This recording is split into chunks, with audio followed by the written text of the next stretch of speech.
to revenge with Lyra. At my sister's birthday dinner, my mom smirked and said, "All that money we spent on you is a waste." My name is Harper Vale. I'm 28. And if you think you know how this ends, stay tuned. I pulled out my phone, opened my banking app, and sent her $1. The notification pinged on her screen before I even spoke. "Debt paid," I said quietly. The table fell silent, except for my aunt, who burst out laughing. "Next time, don't even show up," she sneered, swirling her wine. "You don't belong here." I stared at her for a long moment, the hum of the restaurant fading around me. Then I lifted my glass. "To my aunt," I said, voice steady. "Toasting on my dime until tonight." A few people chuckled nervously. My mom's smile faltered. My sister kept her eyes on her dessert like if she didn't move, she wouldn't be part of the fallout. I took a slow bite of my own cake, savoring it, not because it tasted good, but because it was the taste of ending something.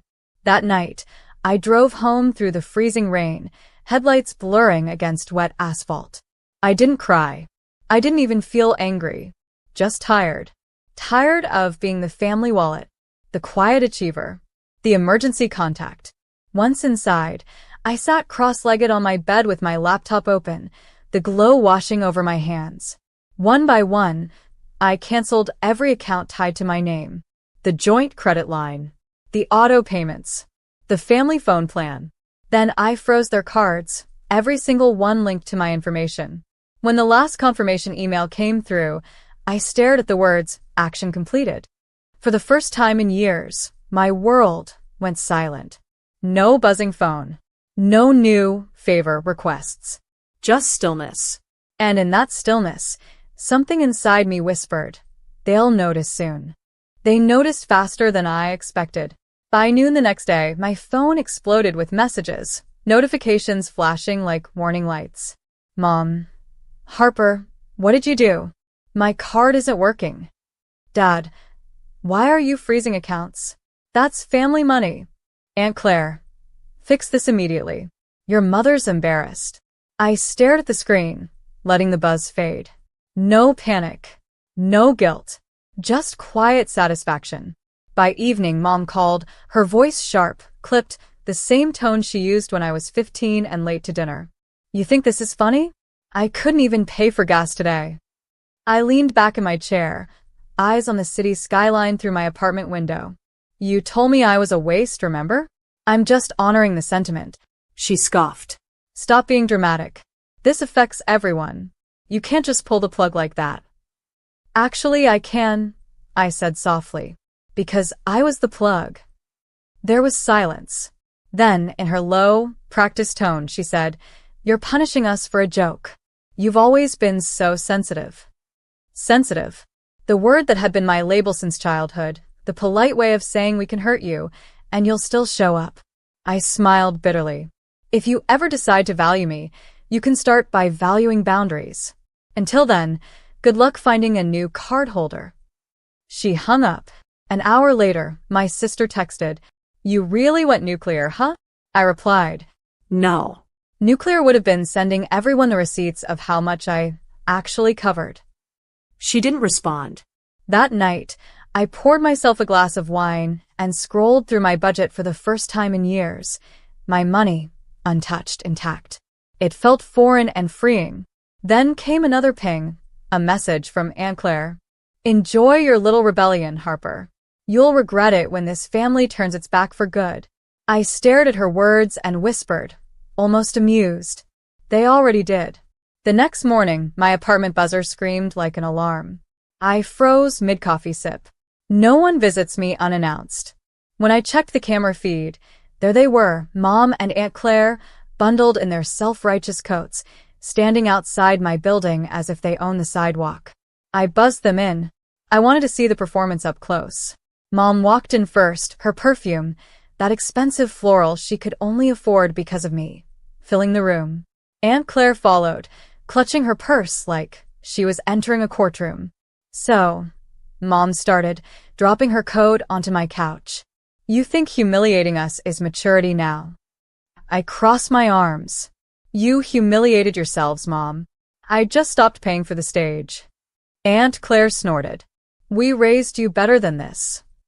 Really? I tilted my head. You mean the years you reminded me I was an obligation, not a blessing? Her smile thinned. You're being dramatic. I walked to the counter, pulled open a drawer, and dropped a neat stack of papers in front of them. Every payment statement, credit history, and auto transfer they'd benefited from. For every birthday dinner, for every emergency, for every little crisis, I said evenly. I kept receipts. Mom glanced at the papers, jaw tightening. This is petty. No, I said, voice steady. This is proof. Aunt Claire's eyes flicked toward Mom. You really let her control everything? Mom shot her a glare. Don't start.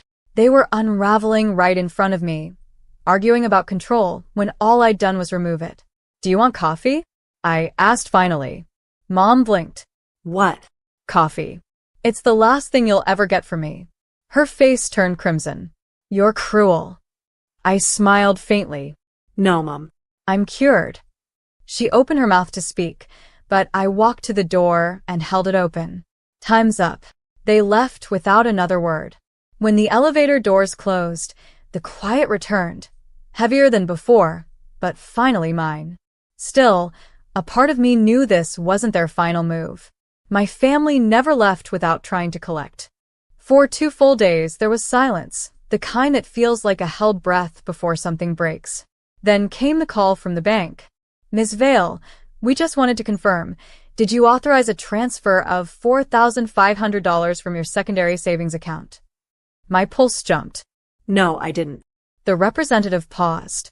It looks like someone attempted the transfer using credentials linked to your family account, but the system flagged it. I closed my eyes. Of course they did. When the call ended, I sat in the quiet for a long time. Then I opened my laptop and checked the logins myself. There was a failed attempt from my hometown, time-stamped 2:12 a.m. Mom's address. I should have felt angry, but instead there was just exhaustion, the kind that settles into your bones when people mistake your kindness for permission. That evening, I called Eli, my closest friend since college, a financial advisor who'd helped me set up those accounts years ago. Hey, he said softly. I saw the alert. You okay? I'm fine, I said. But I'm done playing defense. He hesitated. You want me to tighten security? No. I want you to help me end this legally. Within an hour, Eli connected me with Grace Reynolds, a fraud attorney who'd seen every kind of family implosion possible.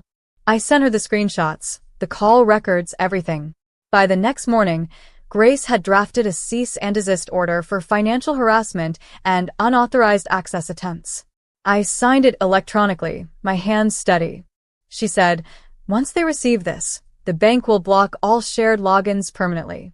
They won't be able to touch a cent tied to you. Good, I replied.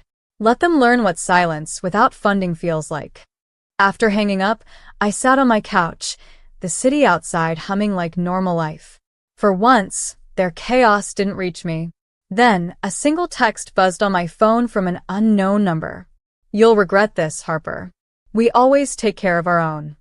I stared at it and whispered. Exactly. Take care of your own, finally. By morning, the text had spread like wildfire through the family grapevine.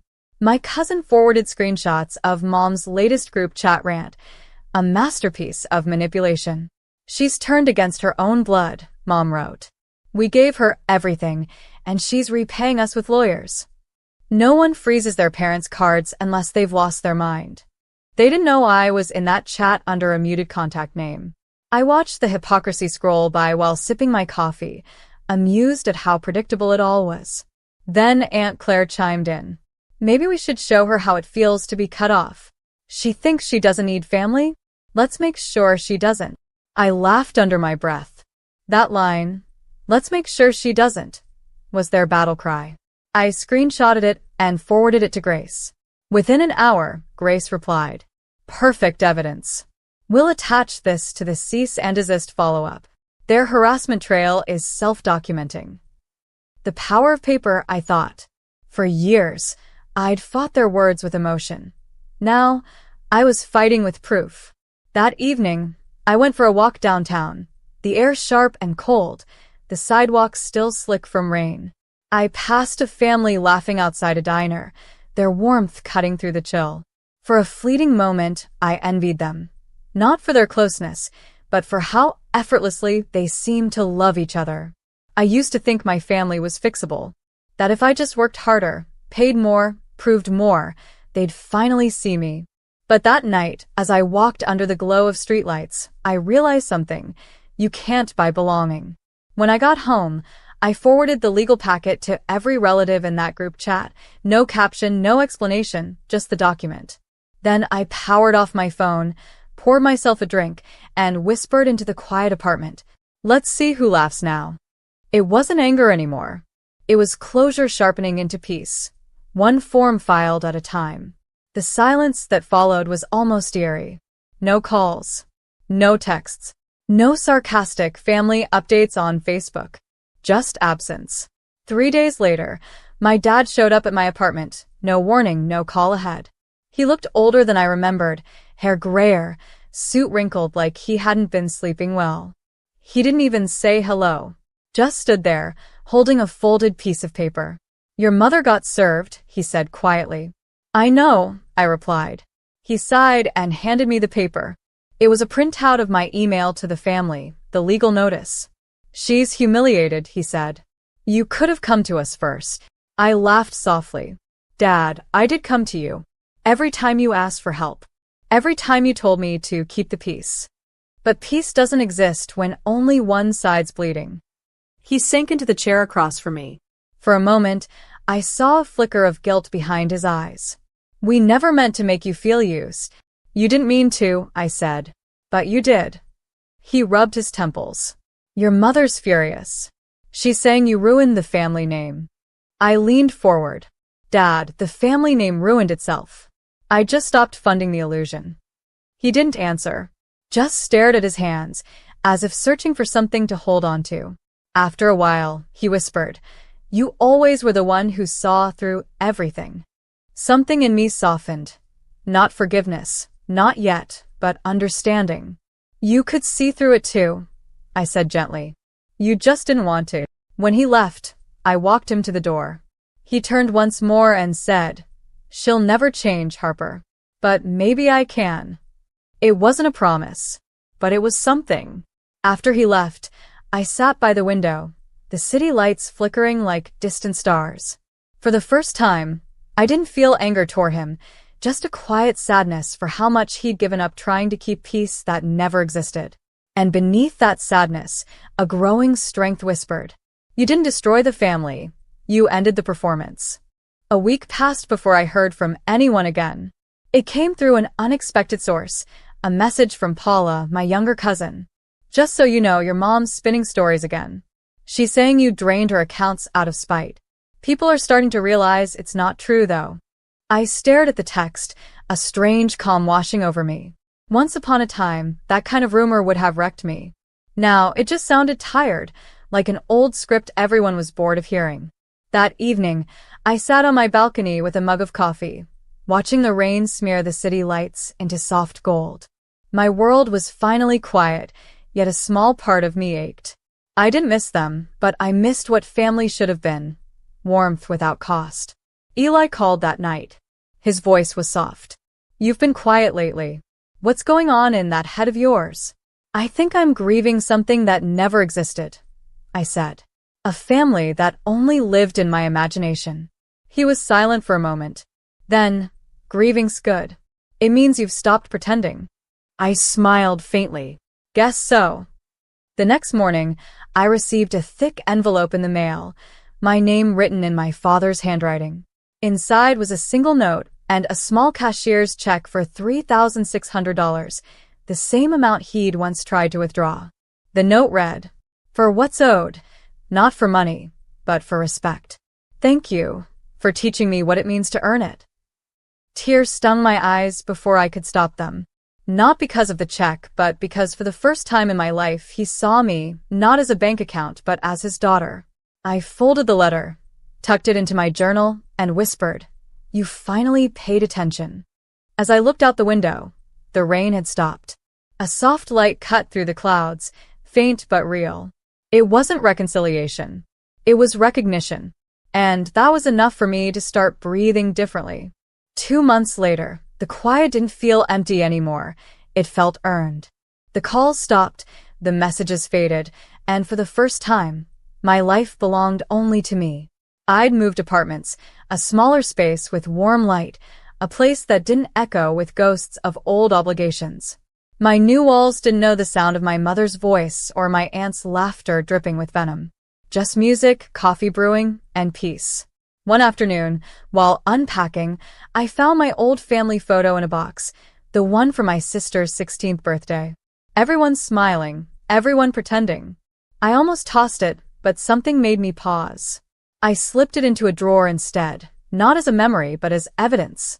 Proof of what I survived. That evening, I sat at my desk, wrote a single letter, and sealed it. It wasn't for them. It was for me, to whoever I become next. You didn't lose a family. You outgrew a performance. Love isn't measured in money transfers or silence for peace. You built something new, boundaries that don't need apology. Keep them. Protect them. HV.